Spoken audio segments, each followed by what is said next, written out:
कव्वा काटे, झूठ बोले कव्वा काटे, झूठ बोले कव्वा काटे, झूठ बोले कव्वा काटे। आओ बताऊं तुमको मैं इनसे आसतानों की ये बातें कैसे तुमको बेवकूफ बनाते ताकि आशियां कर सकें इनकी औलादे। झूठ बोले कव्वा काटे, झूठ बोले कव्वा काटे, झूठ बोले कव्वा काटे। अस्सलाम वालेकुम वसब, क्या हाल है? वालेकुम सलाम सनमन आपी, बिल्कुल बस ठीक ठाक। अजीब आपने मुझे फंसा दिया है। जब से भोले को पता लगा मैं आपके पास आता हूँ, अब तो मुझे किधर चौक में फिर जाए मोटरसाइकिल पे जाते जाते रोक लेता है। आजकल उसने मुझे एक नई स्टोरी सुनाई है, मैं कहा चलो आपसे पूछते हैं। और ये थोड़ी खान सी साहब को कहते हैं कि जनाब इन्होंने जो असम्बलियां हैं ये तो बड़ी को खबर शबर चल रही है व्हाट्सएप ग्रुपों में और फेसबुक पे और ट्विटर शूटर पे कि खान साहब ने बाजवा के कहने पे असम्बली तोड़ी है जी, पंजाब की और केपी की। क्या किसके कहने पे? वो जो बाजवा के? आपके वो फिर मेरे घर आपके घर तो डाला आ चुका है, मेरे घर ना डाला आ जाए ना वो ना बाजवा जी, डाला साहब। तो कोई नहीं डाला, उनको कहेंगे आज शरबत वरबत पियो, कोई नहीं। खान साहब ने तो वैसे ही कहना ईदी दे देनी थी उनको, कोई नहीं। देखो जी भाई, बात यूं है कि खान साहब ने जब वो इस्लामाबाद तक लॉन्ग मार्च गई थी, उस दिन पहली दफा इस बात का ऐलान किया था और ये सरप्राइज था, किसी को भी नहीं पता था। खान साहब सिर्फ ये कहते हुए आए थे कि मैंने सरप्राइज देनी है, और उन्होंने ये सिवाय उनके बिल्कुल अंदरूने एक दो लोगों के उन्होंने किसी को नहीं बताया था, क्योंकि बातें आपको पता है किस तरह से वो ऑडियो लीक हो जाती है, वीडियो लीक हो जाती है जी। तो वो उन्होंने किसी को बताया नहीं था, उन्होंने उस दफा अनाउंस किया था। और उसके बाद पीडीएम के तमाम लीडरान ने उनको बाकायदा कहा था, उनको चैलेंज किया था कि अच्छा आप कर सकते हैं तो करके दिखा दें, जरा स्टूडियो दिखाइएगा सारा की बातें। इलेक्शन की डेट आपको चाहिए तो तोड़े पंजाब असेंबली, तोड़े केपी की असेंबली और चले जाएं इलेक्शन में। मैंने गारंटी देता हूं, इनको इंश्योर करता हूं, केपी के और पंजाब असेंबली तोड़ दें। मैं इन्हें कहता हूं कि देयर विल बी नो जिमनी इलेक्शन। ऐसी सूरत में जनरल इलेक्शन होगा। ये डिसॉल्व करें पंजाब को और केपीके को, हम दूसरे दिन नेशनल असेंबली डिसॉल्व करते हैं। खैबर पख्तूनख्वा और पंजाब की हुकूमतों को डिसॉल्व कर दें, वहां तो आपकी हुकूमतें हैं, आप डिसॉल्व कर दें तो आप यकीनन इंतखाबात के मुतालबे के हक में एक कदम आगे बढ़ेंगे। पंजाब की असम्बलियां तहलील कर दी जाएं और केपी की असम्बलियां तहलील कर दी जाएं तो खुद ब खुद हम इलेक्शन की तरफ चले जाएंगे। अगर इमरान खान को वाकई ही शौक है इलेक्शन करवाने का, उनके तो बहुत आसान तरीका है। खैबर पख्तूनख्वा असम्बली, पंजाबी असम्बली, कश्मीर की असम्बली, गिलगित बल्तिस्तान की असम्बली तोड़ दें, आज इलेक्शन है। अगर आप इलेक्शन चाहते हैं तो फिर धरने की क्या जरूरत है? तोड़ें केपी की हुकूमत, तोड़ें पंजाब की असेंबली, तोड़ें जीबी की असेंबली, तोड़ें एजेके की असेंबली, खत्म। ये देखिए जी, तो हुआ कुछ यूं है कि आपने भोले को बताना है कि खान साहब ने अपने आईनी और कानूनी हुकूक का इस्तेमाल करते हुए असेंबलियां तोड़ दी। खान साहब ने तोड़ी असेंबली और आपके पीडीएम ने तोड़ा आइन। और ये बात वैसे आपने मुझे याद आ गई इनके ये बयान देख के कि वाकई जब वजीराबाद वाकई के बाद जब खान साहब पिंडी जा रहे थे तो ये बड़ा उससे पहले माहौल बना हुआ था कि असेंबली तोड़ेंगे नहीं तोड़ेंगे, खान साहब कोई बड़ा एक्शन प्लान लेके आ रहे हैं। वो ये तो मुझे उस टाइम याद नहीं आया, मैं भोले की जाके क्लास लूंगा।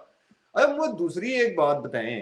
अच्छा ये देख लीजिए, आप ये बता दीजिएगा कि ये जियो पे किस तरह फेक न्यूज चलती है, क्यों स्टूडियो है जियो पे? जी हाँ, ये इन्होंने ही, जियो ने उड़ाई थी ये वाली बात कि असेंबलियां जो हैं वो बाजवे के मशवरे पे तोड़ी गई, लेकिन उस वक्त तक खान साहब का रिटायर्ड जनरल बाजवा साहब से कोई बातचीत नहीं थी और ये खान साहब का अपना इरादा था और ये बाकी का आप देख चुके हैं। ये वैसे जो जियो भी वैसे जो है ना, ये तो मुझे कोई इनका अपना ही चैनल लगता है, पता नहीं ये लाइक इनको कोई अपना नहीं पता कि दीन एतबार के यार हमने कोई अच्छी न्यूज देनी है, कोई सही बात बतानी है, एवं बस दे देते हैं। भोले जैसी अवाम जो है वो उस पर जिक्र जो है वो पक्का मान लेती है। अच्छा ये बताएं, हमारे मुल्क के बड़े ही जो आला हजरत गंजे साहब गए हुए थे अपना उम्रे शुमरे पे और उनको तो बुलाया है सऊदी किंग ने और उनकी बड़ी खिदमत शिदमत की है, उनसे मुलाकात भी की है। तो इधर तो आप लोग तो कहते हैं जी कि बाहर इनको कोई पूछता नहीं है, उधर तो मैंने सुना बड़ा प्रोटोकॉल शाही और बुला के उन्होंने मुलाकात की है। ये क्या सीक्रेट सिस्टम है, हमें भी समझाएं। हाँ ये देखे ना जी, ये मिले हैं जाके मोहम्मद बिन सलमान साहब के साथ। बस जी वो इनके ख्वाब आया होगा मेरे ख्याल में कि वो मिले हैं, और कोई ना कोई तस्वीर है, ना कोई किसी सऊदी अखबार से या किसी सऊदी जराए से इस तरह की कोई खबर आई है कि कोई मुलाकात हुई है। तो आप मुझे बताएं कि सबूत किधर है कि मिले मुलाकात हुई है। मैं अभी बताता हूँ स्टूडियो भाई, वो देना जरा तस्वीरें वो जो मैंने आपको भेजी थी ट्विटर पे। हाँ, ये देखा ना सबूत, आप चेक करें। और जरा गौर से देखो पीछे किधर की तस्वीर लगी हुई है। कायदे आजम साहब की तस्वीर है। हाँ, तो ये शाही महल में कायदे आजम की तस्वीर लगा करती है कोई। मेरे भाई ये कोई 2015-2016 की बात है। उस वक्त ये डिफेंस के मिनिस्टर होते थे सऊदी के, मोहम्मद बिन सलमान, और ये आए हुए थे उस वक्त मुलाकात करने के लिए। और बस जी ये उस वक्त की तस्वीरें हैं, और ये जो है वो उन्होंने उठा के मीडिया सेल में डाल दी व्हाट्सएप ग्रुपों पे। बस जी, मरियम औरंगजेब साहिबा ने एक ट्वीट लिख दी, जियो ने वो चला दी खबर कि वो वहां पे मुलाकात हो गई थी।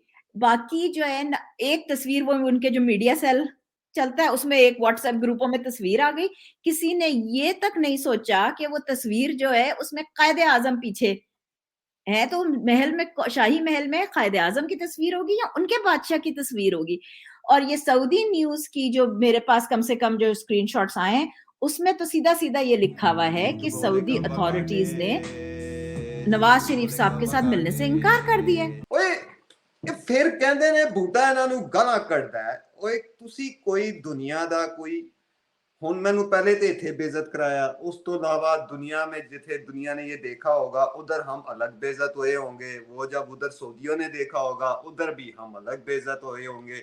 और पाजी कोई दस दो, कोई लिस्ट है जिसको लेके चल रहे हो कि ये मुल्क हो गया, इत्थे इत्थे हमने पाकिस्तानियों को बेइज्जत कर दिया है, यहाँ हम रहते हैं, थोड़ा कुछ सिस्टम फास्ट कर लो, बेइज्जती जो करनी है आपने छेती करा लो।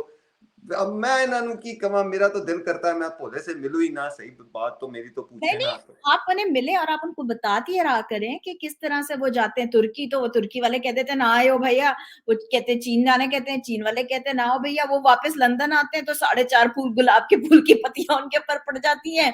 वो 4.25 लोग जो है वो मरियम नवाज के लिए एयरपोर्ट पे नारे लगाने पहुंच जाते हैं। तो आपने जो है ना ये करना है कि आपने भोले के साथ मिलते रहना है, और भोले को आपने बताना है कि झूठ बोले कौवा काटे।